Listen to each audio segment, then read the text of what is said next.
फिर बढ़ रहा है कोरोना का खतरा। दिल्ली और मुंबई में बेकाबू हुई कोरोना की रफ्तार। कई राज्य फिर से लॉकडाउन की कगार पर।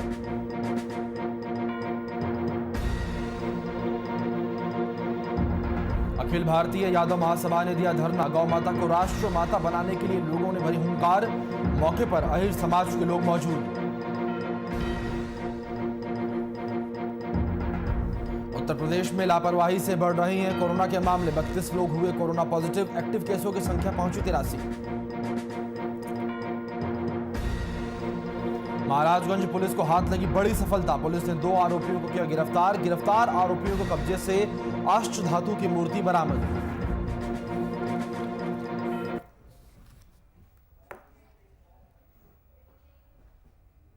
नमस्कार, आप देख रहे हैं वीआईपी न्यूज। आपके साथ मैं अभिषेक पांडे। बुलेटिन की शुरुआत करेंगे और रुक करेंगे इस वक्त की अहम खबर का। आपको बता दें कि देश में 14 महीने पहले 27 जनवरी 2020 को केरल में कोरोना का पहला मामला सामने आया था।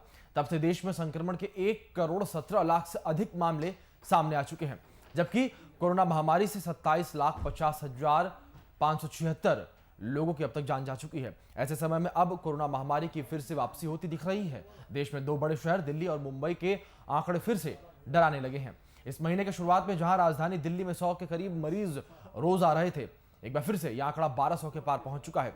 और इसी तरह देश की आर्थिक राजधानी मुंबई में कोरोना केस अब तक के सबसे चरम पर पहुंच चुके हैं। इन 2 शहरों की कहानी भारत में महामारी के खतरे के बढ़ते जाने के संकेत को दिखा रही है।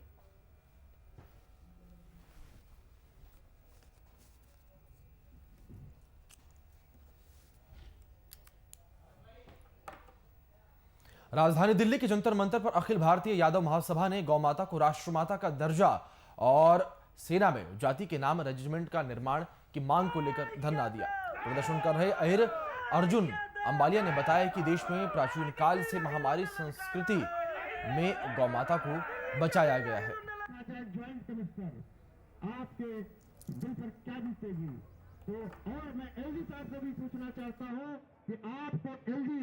और पिछले 11 जनवरी से यहाँ हमारी जो राष्ट्रहित की 2 मांगे हैं, गौ माता को राष्ट्रमाता का दर्जा मिले और सेना में अहिर रेजिमेंट का निर्माण हो।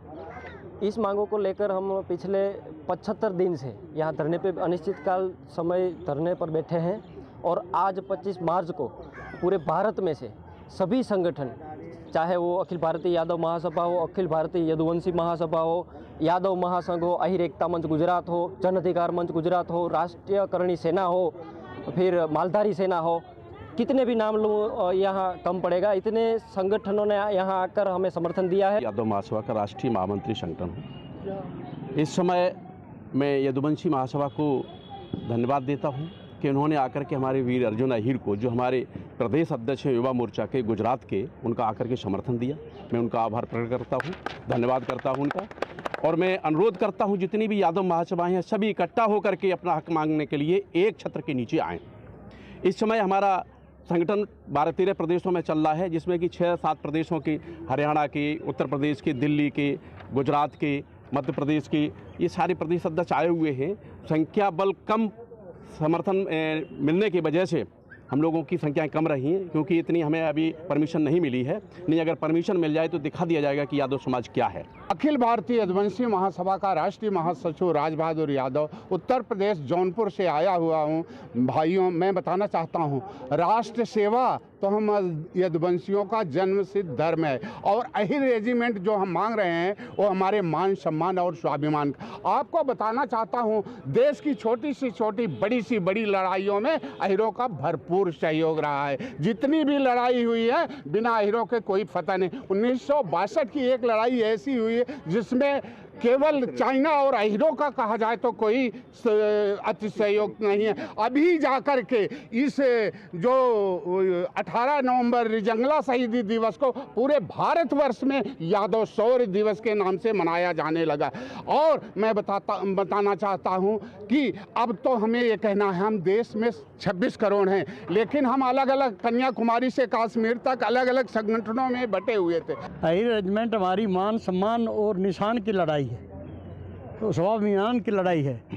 जब रिजांगला युद्ध हुआ था तो हमारे 114 वीर हीरों ने शहादत दी थी। हमारा वहाँ जिक्र नहीं है कोई भी। एक वो फिल्म बनी थी जिसमें प्रदीप जी ने फिल्म बनाई थी, और जो प्रदीप जी ने गाना लिखा था, लता मंगेशकर जी ने गाया था कि ऐ मेरे वतन के लोगों, उसमें जिक्र है कि कोई मरने वाले, कोई सिख, कोई जाट, कोई मराठा, वहाँ हीरो का कोई जिक्र नहीं है। जबकि मरने वाले सारे 114 वीर हीर थे। हमारे पास वीर सिर्फ हीर के साथ वीर लगाया जाता है, बाकी किसी के साथ भी, किसी जात के साथ भी वीर नहीं लगता है। चैनल के माध्यम से अवगत कराना चाहता हूं कि यादव समाज एक देशभक्त मार्शल कौम रही है और जब जब माँ भारती ने खून मांगा है इस देश की आज़ादी के लिए, तो वीर हीरो ने अपने हिस्से का खून सबसे ज़्यादा इस माँ भारती को और देश को आज़ाद करवाने में सबसे ज़्यादा शहादत दी है। इसीलिए यादव समाज ये मांग करती है भारत सरकार से कि सेना में, भारतीय सेना में जल्द से जल्द अहिर रेजिमेंट का गठन हो। जिस तरीके से अन्य जातियों की रेजिमेंटें बनी हुई है, हम उन जातियों की रेजिमेंटों का विरोध नहीं करते हैं, लेकिन मैं कहता हूं कि हमारे समाज ने इस देश की 8 महानतम लड़ाइयों में सबसे ज्यादा अगर बलिदान हमारे वीर सपूतों ने दिया है। और आज जो जंतर मंतर पर अर्जुन भाई अमलिया जो गुजरात द्वारका धाम से आए भगवान श्री कृष्ण का आशीर्वाद लेकर, लगातार आज 11 जनवरी से यहाँ बैठे हुए हैं। और आज जो हमारा एक बड़ा प्रदर्शन जो जंतर मंतर पर जो आप देख रहे हो, इसके 2 ही मुख्य बिंदु हैं कि यादव समाज हमेशा देशभक्त एक मार्शल जाती रही है, समय समय पर हल भी चलाया, गाय भी चलाई है, और जब जब देश को दुश्मनों के खिलाफ सीमा पर देश की रक्षा की जरूरत पड़ी है तो अहिर छतरानी के वीर पुत्रों ने सबसे ज्यादा शहादत और बलिदान देकर, तिरंगे में लिपट कर अपनी मां की गोद सूनी कर इस देश की रक्षा करने का काम किया है। ये दिल्ली पुलिस विभाग का मैटर है। मैंने अपने दिल्ली में भ्रमण के दौरान पाया और वार्तालाप पुलिसकर्मियों से किया तो ये देखा कि यहाँ पर जो हवलदार जिनकी आयु 50 वर्ष से ऊपर हो चुकी है और उनकी सेवा भी 30 वर्ष तक हो चुकी है, किसी की 31 वर्ष हो चुकी है हवलदार पद पर, जिसको हेड कांस्टेबल्स अंग्रेजी में कहते हैं, और उनको सैलरी तो सब इंस्पेक्टर की मिल रही है, किसी को ASI असिस्टेंट सब इंस्पेक्टर की मिल रही है, लेकिन उनको मान सम्मान हवलदार का ही है, हेड कांस्टेबल का ही है। यानी वर्दी पे वो केवल जो फीती हवलदार की लगती है वही लगा के चलेंगे और उनको वेतन वगैरह सब इंस्पेक्टर का, असिस्टेंट सब इंस्पेक्टर का मिले। तो इसी बीच हमारे सहयोगी अतुल श्रीवास्तव हमारे साथ दिल्ली से जुड़े हैं, सीधे उनका रुख करते हैं। अतुल, सीधा आपके पास आना चाहेंगे। जिस तरीके से हम यहाँ देख रहे हैं कि यादव संगठन के जो लोग हैं यहाँ पर लगातार अखिल भारतीय यादव महासभा का जो धरना प्रदर्शन जारी है, तो ऐसे में सरकार का क्या कुछ कहना है इस मुद्दे पर? क्या सरकार की नजर अभी तक इस धरना प्रदर्शन पड़ी है? सर, इन्होंने, मैं बताना चाहूंगा अभिषेक जी कि अभी यादव समाज काफी दिनों से ये धरना प्रदर्शन पिछले कई दिनों से लगा हुआ था। आज यादव समाज के ही कई और संगठनों ने इसमें भाग लिया, इनको एकजुटता बनाने के लिए और बड़ा संगठन को बहुत बड़े मजबूत करने के उद्देश्य से आज कई संगठनों ने उसका समर्थन किया है।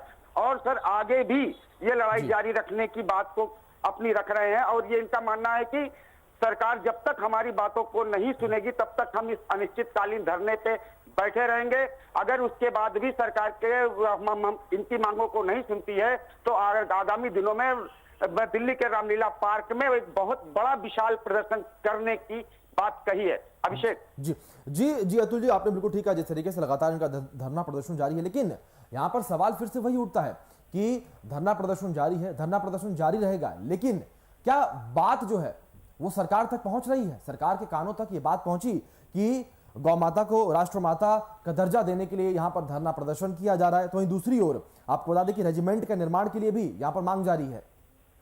जी, आपको अभिषेक बता दें कि गौ माता को जहां तक राष्ट्रीय माता का दर्जा देने की बात कही जा रही है, वो एकदम उचित ही लगती है, क्योंकि गौ माता के दूध से ही सारी चीजें बनती हैं। कहीं ना कहीं से हमारे और हमारे समाज के व्यक्ति को लाभ भी मिलता है उनके मार्फत से।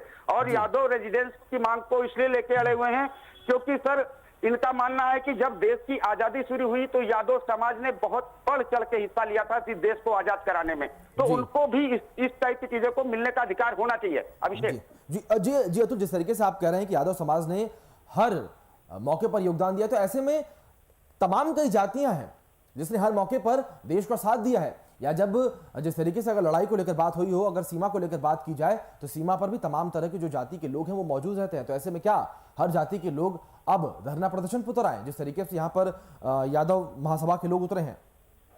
अभिषेक जी बता दूं कि ये भारत सरकार ने कई ऐसी जातियां हैं जिनको रेजिमेंट का दर्जा दिया है। कई ऐसी जातियां हैं जिनको भारत सरकार ने रेजिमेंट का दर्जा दिया है।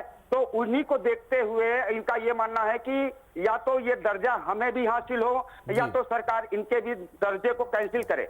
जी अभिषेक जी अतुल, अब देखने वाली बात यहाँ पर ये होगी कि सरकार किस तरीके से इस पूरे मुद्दे को देखती है। बहुत बहुत शुक्रिया अतुल आपका हमारे साथ जुड़ने के लिए, उन तमाम जानकारियों को हम तक और हमारे दर्शकों तक पहुंचाने के लिए।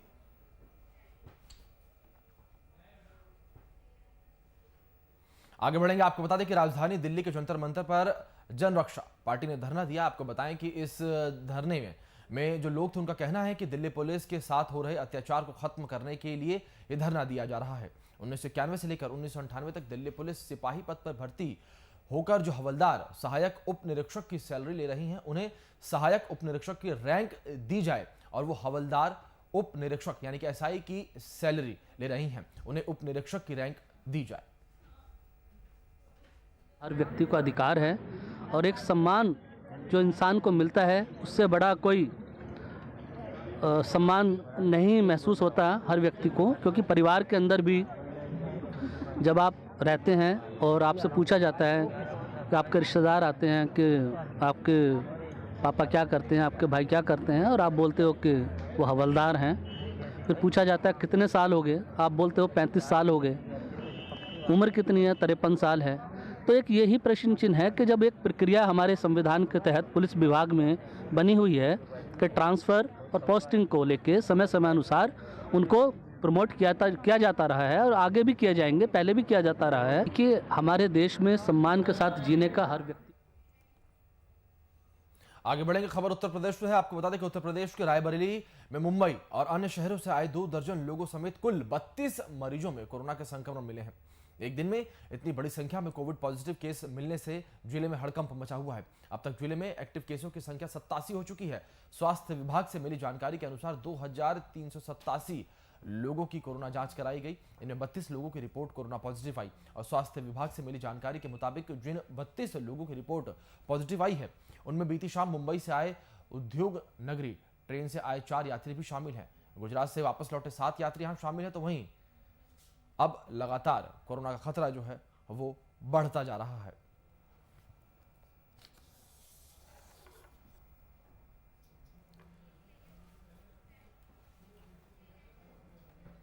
आगे बढ़ेंगे, आपको बताइए कस्बा उज्झानी में बुद्ध बाजार लगने से गरीबों में खुशी की लहर दौड़ी है। आपको बता दें कि बाजार में जो कपड़े बिकते हैं वो दुकानों में बिकने वाले कपड़ों से सस्ते होते हैं। बाजार में घर का सारा सामान भी मिलता है जिससे गरीब परिवार बहुत खुश है। तो वहीं होली के त्यौहार को देखते हुए इस पूरे बाजार का जायजा लिया हमारे संवाददाता पवन तोमर ने। देखिए खास रिपोर्ट।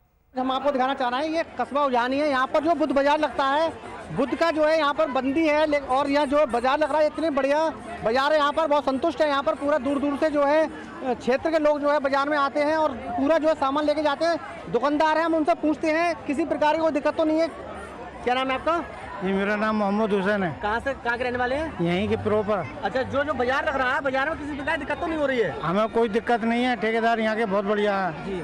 अच्छा, जो सामान ये देखने मिला जो है यहाँ भीड़ जबरदस्त है ये, तो सामान जो है मार्केट की अपेक्षा किस प्रकार बेच रहे हैं? मार्केट से बहुत सस्ता है सामान। मार्केट से बहुत सस्ता है सामान जी।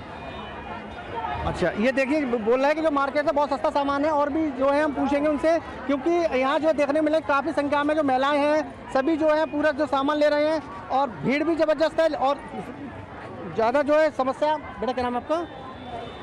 क्या नाम बेटा आपका? अजय। कहाँ रहने वाले हो? मानिकपुर। जो बाजार में सामान लेने आए किस तरह का सामान मिल रहा है? बाजार के अपेक्षा कैसा मिल रहा है? सही है, सस्ता है, तेज है?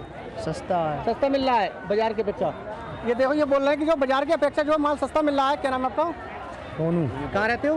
पटपरागंज। अच्छा, ये जो आज जो बाजार में आए हो बाजार में सामान लेने के लिए, तो बाजार में किस तरीका से जो दुकान में सामान मिलता है उसकी अपेक्षा कैसा सामान मिल रहा है यहाँ पर?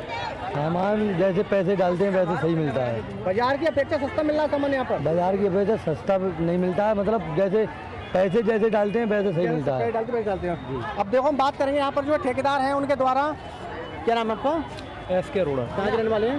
हाथरस। सर आपके द्वारा बाजार लगाया गया है, तो देखा जा रहा है जो बाजार में जबरदस्त जो है भीड़ है, तो ये भीड़ किस तरीक़े से इकट्ठी हो रही है? ये भीड़ इस तरीके से इकट्ठी हो रही है जो है कि ये गरीबों को बाजार है। जी जी। हाँ, गरीबों को सस्ता सामान मिलता है यहाँ जो है कि अच्छा सामान मिलता है, और सभी गरीब दुकानदार हैं, इनका भी पालन पोषण हो रहा है बच्चों का जो है कि अच्छी तरीके से, और ये अपना आराम से अपना दुकानदारी कर रहे हैं लोग जो है क्या, और लोग आ रहे हैं गाँवों में से जो है कि उनको सामान सस्ता मिलता है, बढ़िया मिलता है, कम पैसों में मिलता है। कम पैसों में, हाँ, ये कम पैसों में मिल रहा है, इसीलिए आज यहाँ जो भीड़ उसी तरीके से हो रही है। जी सर जी।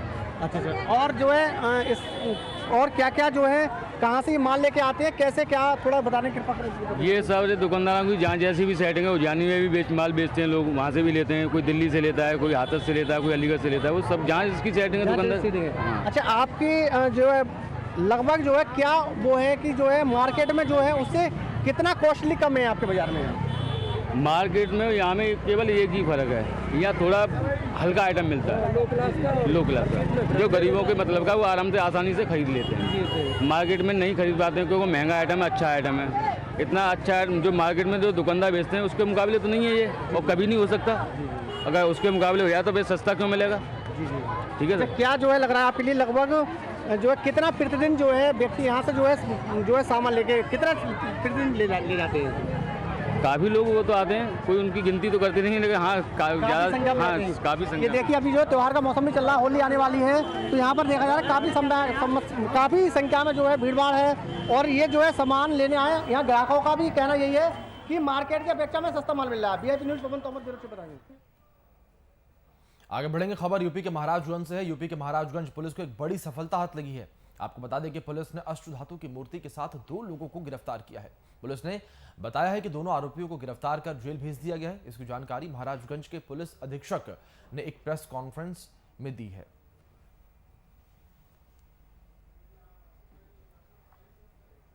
देखिए, कल शाम को कोतवाली थाना क्षेत्र में चेकिंग अभियान चल रहा था।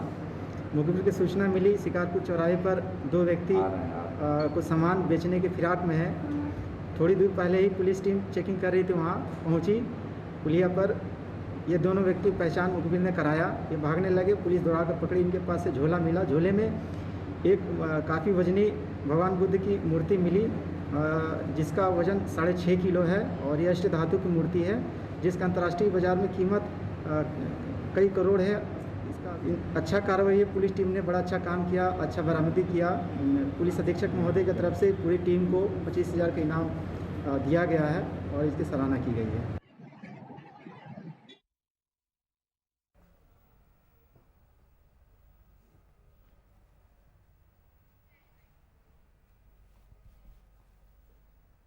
झारखंड की महामहिम राज्यपाल द्रौपदी मुर्मू ने चाइल्ड ट्रैकिंग के खिलाफ कैलाश सत्यार्थी चिल्ड्रन फाउंडेशन के जागरूकता अभियान को हरी झंडी दिखाकर रवाना किया।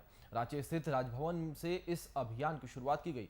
बता दें कि कार्यकर्ताओं ने एक बाइक रैली भी निकाली, और वहीं बाल व्यापार के खिलाफ रांची में जन जागरूकता के लिए इस रैली का आयोजन किया गया। रैली राजभवन से निकलकर अल्बर्ट एक्का चौक से सर्कुलर रोड होते हुए मुरादाबादी मैदान स्थित महात्मा गांधी स्मारक स्थल के समीप समाप्त हुई। मौके पर राज्यपाल द्रौपदी मुर्मू ने कहा कि झारखंड में चाइल्ड ट्रैफिकिंग की समस्या काफी अधिक है।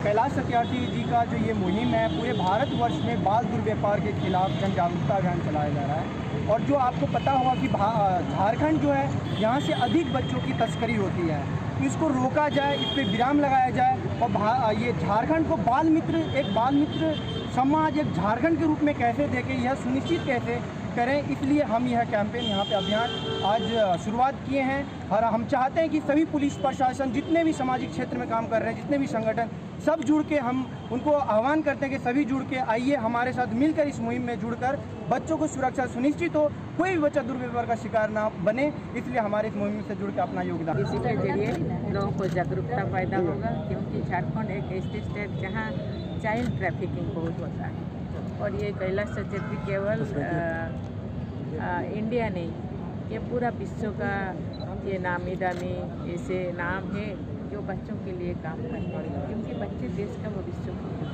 बच्चों को आज बचाएंगे तो देश को हम बचा पाएंगे। इसलिए ये जो युवा लोग अपने कानों पे इसी काम को लिए हैं, इसीलिए युवाओं की मैं धन्यवाद करती हूँ। लग गया था।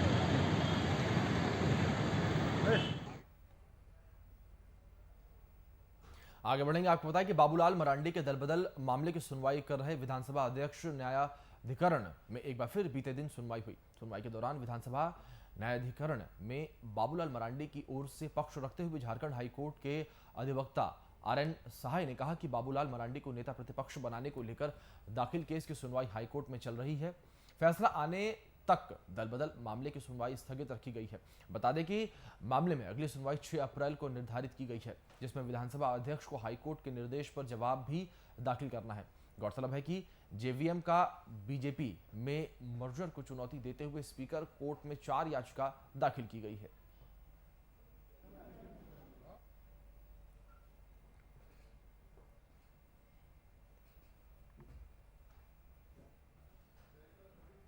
बिहार के नेता प्रतिपक्ष तेजस्वी यादव ने 26 मार्च को बिहार बंद का ऐलान किया है। बिहार विधानसभा में हुई घटना से नाराज तेजस्वी यादव ने विपक्ष की सभी पार्टियों के साथ मिलकर बिहार बंद का ऐलान किया है। उन्होंने कहा कि जिस तरह से बिहार विधानसभा में विपक्ष के विधायकों को पीटा गया है, वो मैं भूलने वाला नहीं हूं। इसलिए 26 को हम सभी मिलकर मजबूती से इस मुद्दे को सड़क पर उठाएंगे। इसके साथ ही बेरोजगारी, किसान समेत अन्य मुद्दों पर भी अपनी आवाज बुलंद करेंगे। पहली बार हुआ या किसी अध्यक्ष के कक्ष को घेरना पहली बार हुआ है, लेकिन हाँ, ये जरूर पहली बार हुआ कि बंदूक के नोक पर पुलिस ने अपना ही एक्ट जो है वो पास कराने का काम किया। नीतीश जी को हम याद दिला दें कि इसी सदन में, बिहार विधानसभा के सदन में 1977 में अध्यक्ष की कुर्सी पर जो समाजवादी। तो यहाँ आपको बता दें कि सीएम नीतीश कुमार ने कानून व्यवस्था को लेकर गृह विभाग और पुलिस मुख्यालय के आला अधिकारियों के साथ समीक्षा बैठक की। सीएम नीतीश कुमार ने वीडियो कॉन्फ्रेंसिंग के माध्यम से कई जिलों के सभी डीएम और एसपी के साथ भी कानून व्यवस्था को लेकर समीक्षा की और अधिकारियों को विधि व्यवस्था में सुधार के लिए आवश्यक दिशा निर्देश भी जारी किए।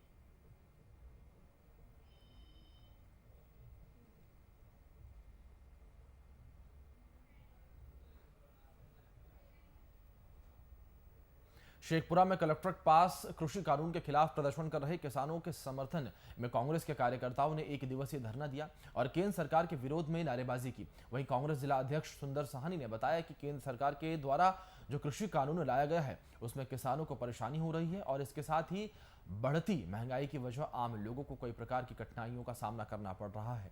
साथ ही उन्होंने कहा कि मुख्यमंत्री नीतीश कुमार ने 20 लाख रोजगार देने का वादा किया था, लेकिन वो अभी विफल दिख रहे हैं।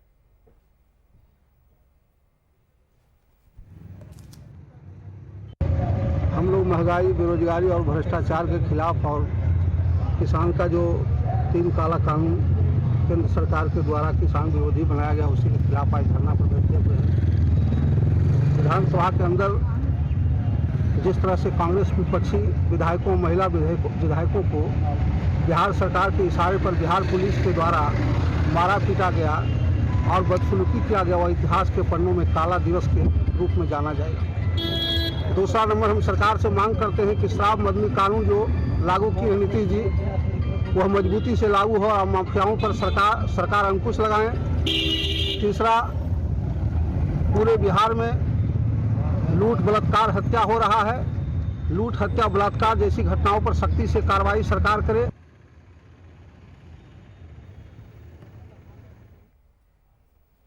आपको बता दें कि रामगढ़ के बिजुलिया स्थित JP Jain memorial Lions hall में झारखंड एकता मंच की ओर से होली मिलन समारोह का आयोजन किया गया। इस आयोजन में वृंदावन, मथुरा से आए हुए कलाकारों ने समा बांधा और होली के गीत पर राधा कृष्ण होली नृत्य कर संस्थान के सभी पदाधिकारियों और सदस्य अतिथि दलों का सबका मन मोह लिया।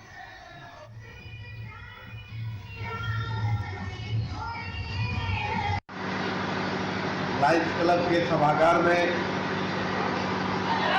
झारखंड एकता मंच के द्वारा होली मिलन समारोह का आयोजन किया गया था, जिसमें मांडू प्रखंड, अतरातू प्रखंड, गुरमी प्रखंड, रामगढ़ प्रखंड के तमाम कार्यकर्ता एकजुट होकर के होली मिलन समारोह में आमंत्रित हुए और भाईचारे के साथ में होली मिलन समारोह का लुत्फ उठाए। लायंस क्लब के सभागार में हम लोग एक भव्य आयोजन होली मिलन समारोह का किए थे और यही मंच के माध्यम से पूरे रामगढ़ वासियों को, झारखंड वासियों को संदेश देना चाहते हैं कि होली का जो त्यौहार है एक भाईचारा का त्यौहार है। बहुत पुराने वर्षों से ये त्यौहार तो चलते आया हुआ है और हम लोग उसी त्यौहार को भव्य रूप देके मनाने का काम करते हैं।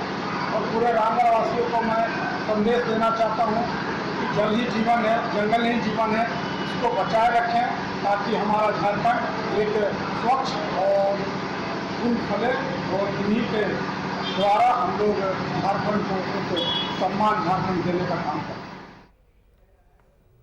इसी के साथ फिलहाल इस बुलेटिन में इतना ही। तमाम बड़े अपडेट्स के लिए देखते रहिए VIP न्यूज़।